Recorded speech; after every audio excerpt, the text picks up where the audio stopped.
Hi అందరికీ నమస్కారం. Welcome back to the channel. నేను మీ వంశీరెడ్డి అండి. ఈ రోజు వీడియోలో మనము జస్ట్ ఒక స్మాల్ అనౌన్స్మెంట్ అయితే డిస్కస్ చేసుకున్నాం అనమాట.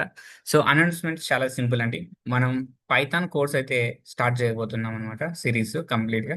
సో, ఈ సిరీస్‌లో ఏమేమి డిస్కస్ చేసుకుంటాం, ఎలా డిస్కస్ చేసుకుంటాం, దాని రూట్ మ్యాప్ అనేది నేను నెక్స్ట్ వీడియోలో చెప్తాను. కంప్లీట్‌గా పైథాన్ రూట్ మ్యాప్ అంటే ఏంటి, దాని గురించని. ఈ వీడియోలో జస్ట్ మనము అనౌన్స్మెంట్ గురించి డిస్కస్ చేసుకుందాం. ఓకేనా? సో, ఈ కాన్సెప్ట్ కంప్లీట్‌గా ఈ సీరీస్‌లో మనం పైథాన్ గురించి డిస్కస్ చేసుకున్నాం. Entire Python. మీరు డేటా సైన్స్‌కల్లా వెళ్ళాలనుకున్నా, వెబ్ డెవలప్‌మెంట్ సైడ్ వెళ్ళాలనుకున్నా, గేమింగ్ సైడ్ వెళ్ళాలనుకున్నా, మనకి పైథాన్ ఎంత రిక్వైర్మెంట్ ఉంటుందో దాని గురించి కంప్లీట్‌గా మనం ఇన్ఫర్మేషన్‌ని తెలుసుకుందాం అనమాట. అసలు ఈ పైథాన్ కోర్స్‌లో మనం ఏం నేర్చుకుంటాము అంటే ఫ్రమ్ ది బేసిక్స్ అనమాట. అసలు నీకు అసలు ప్రోగ్రామింగ్ లాంగ్వేజ్ అంటే ఏంటో కూడా తెలీదు. అలాంటి క్యాండిడేట్స్ కూడా పైథాన్ అనేది మనము ఫ్రమ్ బేసిక్స్ నుంచి స్టార్ట్ చేస్తాం. ఓకేనా? ఇప్పుడు ఫర్ ఎగ్జాంపుల్ ఇంగ్లీష్ నేర్చుకోవాలి అనుకున్నారనుకోండి. ఫస్ట్ ఏం నేర్చుకుంటాం? ఆల్ఫాబెట్స్ నేర్చుకుంటాం గదా! A, B, C, D same like that. మనము కంప్లీట్‌గా ఒక డొమైన్ షిఫ్ట్ అవ్వాలి అంటే మనకు ఒక బేసిక్ ప్రోగ్రామింగ్ లాంగ్వేజ్ అనేది మ్యాండేటరీ అనమాట. మోస్ట్ ఆఫ్ ది టైమ్ మనం ఇప్పుడు ట్రెండ్‌లో ఏఐ ఉంది గాబట్టి ఏఐ సైడ్ ఫోకస్ చేస్తాం గాబట్టి that's why we prefer to learn Python.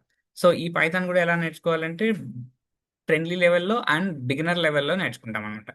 కంప్లీట్‌గా ఇన్ఫర్మేషన్ అసలు ఈచ్ అండ్ ఎవ్రీ టాపిక్ ఏమేముంటది, ఎలా ఉంటది. ఆ టాపిక్ నేను కంప్లీట్‌గా ఈ వైట్ బోర్డ్‌లో చూపిస్తాను. యాస్ వెల్ యాస్ ప్రాక్టికల్‌గా గూడా చూపిస్తాననమాట. దీనిలకి ఎలాంటి టైప్ ఆఫ్ ఐడీస్ యూజ్ చేస్తాం. లైక్ మీరు బాగా వింటే అనకొండా అంటాం. జూపిటర్ నోట్‌బుక్ లేదా గూగుల్ కొలాబ్ యూజ్ చేయొచ్చు. లేదంటే కాగల్ యూజ్ చేయొచ్చు. లేదా వీఎస్ కోడ్ అయినా యూజ్ చేసుకోవచ్చు. లైక్ పైచార్మ్ యూజ్ చేసుకోవచ్చు. డిఫరెంట్ మనకి ఐడీస్ అయితే అవైలబుల్‌లో ఉన్నాయి. మనం ఆ ఐడీస్ గురించి కూడా డిఫరెన్సెస్ ఏంటి? ఈచ్ అండ్ ఎవ్రీ ఐడీకి వేరియేషన్స్ ఏంటి? దానిల గురించి కూడా మనం కంప్లీట్‌గా ఇన్ఫర్మేషన్ అయితే తెలుసుకుందాం. పైథాన్‌లో ఫ్రమ్ ది బేసిక్స్ అంటే సింపుల్‌గా చెప్పాలి అంటే ఆల్ఫాబెట్స్ ఎలా అయితే నేర్చుకుంటామో అలా నేర్చుకోవాలి థింగ్స్ అనేది. మీరు బేసిక్ లెవెల్ క్యాండిడేట్స్ అయినా లేదా ఎక్స్‌పీరియన్స్ ఆల్రెడీ ఉన్నా జస్ట్ రివైజ్ చేసుకోవడానికైనా ఈ ఎంటైర్ ప్లేలిస్ట్ అనేది మీకు పర్ఫెక్ట్‌గా సూట్ అవుతుందన్నమాట. సో, కొన్ని వీడియోస్ లెంతీగుంటాయి. కొన్ని వీడియోస్ లెంత్ తక్కువగుంటాయి. బట్ ఈచ్ అండ్ ఎవ్రీ వీడియోకి నేను కంపల్సరీగా మీకు అసైన్‌మెంట్స్ అయితే ప్రొవైడ్ చేస్తాను. మీరు నెక్స్ట్ వీడియో అప్‌లోడ్ అయ్యే లోపల ఆ అసైన్‌మెంట్స్ అన్ని కంప్లీట్ చేసేసి you need to upload into the GitHub. ఆ గిట్‌హబ్ ప్రొఫైల్‌ని మీరు కామెంట్‌లో మెన్షన్ చేయాలన్నమాట. నేను వెరిఫై చేస్తాను. మా టీమ్ అందరూ వెరిఫై చేస్తారు. మీరు ఏ అసైన్‌మెంట్స్ చేశారు. ఇన్ కేస్ మీరేమైనా మిస్టేక్స్ చేసినా లైవ్‌లో లైక్ అక్కడే మీకు కామెంట్‌లోనే రిప్లై కూడా వచ్చేస్తుంది. You have done the same mistake, you have done the same mistake అని అక్కడే మెన్షన్ చేసేస్తామనమాట. ఓకేనా? ఫోకస్ చేయండి. కంప్లీట్‌గా మనం పైథాన్ నేర్చేసుకుందాం. Most of the time AI related అయినా, డేటా సైన్స్ అయినా, డేటా అనలిస్ట్ అయినా, వెబ్ డెవలప్‌మెంట్ అయినా ఆల్మోస్ట్ అన్ని రిలేటెడ్ కాన్సెప్ట్స్ ఏవైతే ఉంటాయో దానిలకి రిలేటెడ్‌గా కంప్లీట్‌గా మనం పైథాన్ అయితే నేర్చుకుందాం. ఫ్రమ్ ది బేసిక్ లెవెల్ నుంచి అడ్వాన్స్ లెవెల్ వరకు. బేసిక్స్‌లో నార్మల్‌గా ఆల్ఫాబెట్స్ ఎలా అయితే నేర్చుకుంటామో అలా నేర్చుకుంటాము.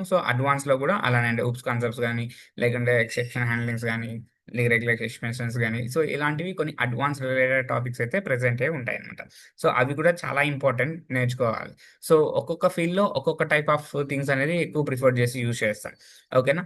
అవి మనం అప్‌కమింగ్‌లో ఎక్కడ ఏవేవి యూజ్ చేయొచ్చు, ఏ ఏ థింగ్స్ అయినా ఉంటాయి. దీంట్లో టిప్స్ చెప్తాను అండ్ మధ్య మధ్యలో ఇంటర్వ్యూ క్వెషన్స్ కూడా మెన్షన్ చేస్తుంటాను. ఎండ్ ఆఫ్ ది డే మీకు కోర్స్ సర్టిఫికేట్ కూడా ప్రొవైడ్ చేస్తాననమాట. ఇట్స్ ఫ్రీ కోర్స్ సర్టిఫికేట్ కాబట్టి మీకేం పెద్ద ప్రాబ్లమ్ ఉండదు. ఫ్రీ కోర్స్ సర్టిఫికేట్ కూడా మీకు ప్రొవైడ్ చేస్తాం. కంప్లీట్‌గా మీరు ఏం చేయాలంటే ఒక్కటే థింగ్ ఫ్రమ్ ది స్టార్టింగ్ నుంచి ఎండింగ్ వరకు కంప్లీట్ అసైన్‌మెంట్స్ మీద ఫోకస్ చేయండి. సో, థియరిటికల్‌గా నేర్చుకుంటే మనకేం రాదండి. కొంచెం ప్రాక్టికల్‌గా కూడా నేర్చుకోవాలి. అది కూడా మ్యాండేటరీ. అందుకోసమే నేను ఈచ్ అండ్ ఎవ్రీ వీడియోలోను ఈచ్ అండ్ ఎవ్రీ టాపిక్ అయిపోతేనే అసైన్‌మెంట్స్ అనేది మ్యాండేటరీగా మెన్షన్ చేస్తాను. ఆ అసైన్‌మెంట్స్ అని మీరు ట్రై చేసి ఓన్‌గా ప్రాక్టీస్ చేసి చేస్తే మీకు చాలా యూజ్ అవుతుందనమాట. ఓకేనా? ఇదొక్కటే నా చిన్న రిక్వెస్టు. ఆ అసైన్‌మెంట్స్ అని నేనెలా వెరిఫై చేస్తానంటే you need to upload into the GitHub. గిట్‌హబ్‌లోకి అప్‌లోడ్ చేసి ఆ లింక్ అనేది మీరు ఒక్క వీడియో కామెంట్ కింద పెట్టేస్తే ఆ అసైన్‌మెంట్ వీడియో కింద వి మా టీమ్ అని దాన్ని వెరిఫై చేస్తాం. వెరిఫై చేసి ఇన్ కేస్ మీరేమైనా మిస్టేక్స్ చేస్తే అక్కడే మేము రిప్లై కూడా ఇస్తామనమాట. ఓకేనా? ఇవి థింగ్స్ అనేది మనము కంప్లీట్‌గా ఈ సీరీస్‌లో నేర్చుకోబోతున్నాం. స్టే ట్యూన్ టు అప్‌డేట్ అండి. ఐ హోప్ మీకు ఈ పాయింట్స్ అన్నీ అర్థమైనాయి అనుకుంటా. Thank you for watching this video.